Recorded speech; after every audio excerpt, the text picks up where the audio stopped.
viennent de subir une défaite historique et presque personne n'en parle. Pourtant, même les néoconservateurs les plus bellicistes commencent à l'admettre. Robert Kagan, l'un des architectes intellectuels de toutes les guerres américaines des 25 dernières années, vient de publier un texte dans lequel il reconnaît que l'Iran a battu les États-Unis. C'est un séisme. Et ce n'est que le début de ce que je vais vous expliquer aujourd'hui. Depuis plusieurs semaines, on est dans une sorte de cessez-le-feu entre Washington et Téhéran. Mais ne vous y trompez pas, ce n'est pas la paix. C'est une pause dans laquelle les deux camps se repositionnent. Et dans cette pause, l'Iran avance ses pions avec une calme assurance pendant que les États-Unis s'agitent dans tous les sens sans stratégie cohérente. Regardons ce qui se passe concrètement. L'administration Trump menace de reprendre les frappes militaires contre l'Iran. Les médias israéliens répètent en boucle que la décision serait imminente. Et en parallèle, la marine américaine vient de déployer un sous-marin nucléaire dans le détroit de Gibraltar. Et ce déploiement a été rendu public, ce qui est rarissime. Ce genre d'annonce ne se fait pas par hasard. C'est un signal, une tentative d'intimidation. On agite la menace nucléaire pour faire pression sur l'Iran dans les négociations. Sauf que l'Iran n'est pas impressionné. Des responsables iraniens ont déjà répondu publiquement qu'ils avaient eux aussi un plan en cas d'utilisation d'armes nucléaires. Le message est clair. Vous escaladez, on escalade. Et c'est là que la situation devient vraiment inquiétante. Parce que si les États-Unis reprennent les bombardements, ils vont le faire avec des stocks de missiles Tomahawk et de missiles JSM qui sont déjà sérieusement entamés par les semaines de conflits précédentes. Ces systèmes ne se fabriquent pas du jour au lendemain. Ils nécessitent des terres rares que les États-Unis n'ont pas et que la Chine contrôle. Et la Chine est justement en train de restreindre ses exportations. Autrement dit, les États-Unis seraient en train de vider leur arsenal sans avoir la capacité de le reconstituer rapidement. C'est une vulnérabilité stratégique majeure. Et pendant ce temps, que fait Trump?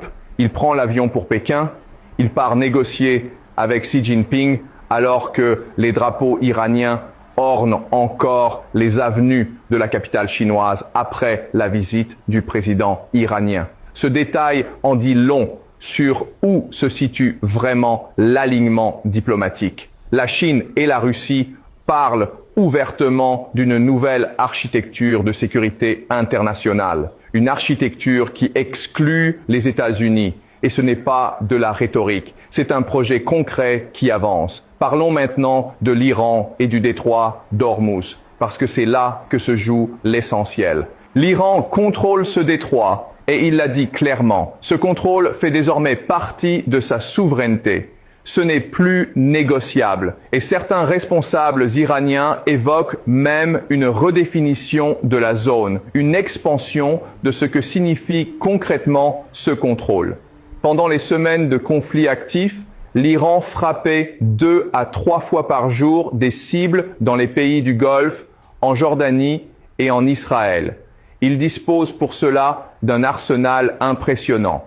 Sous-marins miniatures, drones sous-marins, drones de surface, missiles de défense côtière dissimulés dans des grottes, drones aériens longue portée et missiles balistiques à courte et moyenne portée. Quiconque pense qu'un destroyer américain peut simplement traverser ce détroit en tirant quelques missiles n'a aucune idée de la réalité du terrain. Les conditions posées par l'Iran pour un règlement définitif sont connues.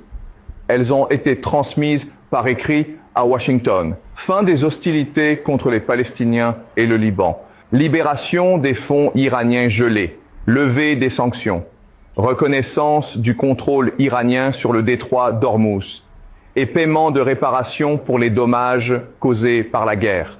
Ces conditions n'ont pas bougé d'1 millimètre. L'Iran utilise d'ailleurs les frais de passage du détroit pour financer ces réparations, ce qui en fait un mécanisme économique autant que géopolitique. Et le blocus américain, il est présenté comme une pression économique décisive sur l'Iran. C'est faux. L'Iran a accès à la Russie via la mer Caspienne. Il a une ligne ferroviaire qui vient de Chine en passant par Tashkent.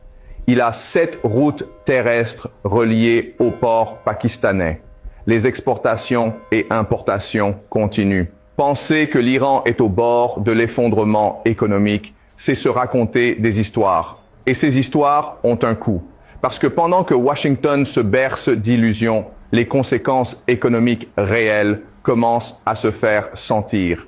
Pensez à ce qu'implique la fermeture du détroit d'Ormuz. Entre 20 et 35% des approvisionnements mondiaux en pétrole, en gaz naturel liquéfié, en soufre, en hélium et en uranium ont été brutalement interrompus. Ces 5 matières premières ne touchent pas qu'un seul secteur. Elles traversent toute l'économie mondiale. Et on n'a aucun précédent historique pour mesurer l'impact d'une telle interruption simultanée. Les signes concrets arrivent déjà. Une grande entreprise d'engrais vient de publier des résultats désastreux avec des pertes opérationnelles de centaines de millions de dollars au premier trimestre 2026, directement liées à la flambée du prix du soufre.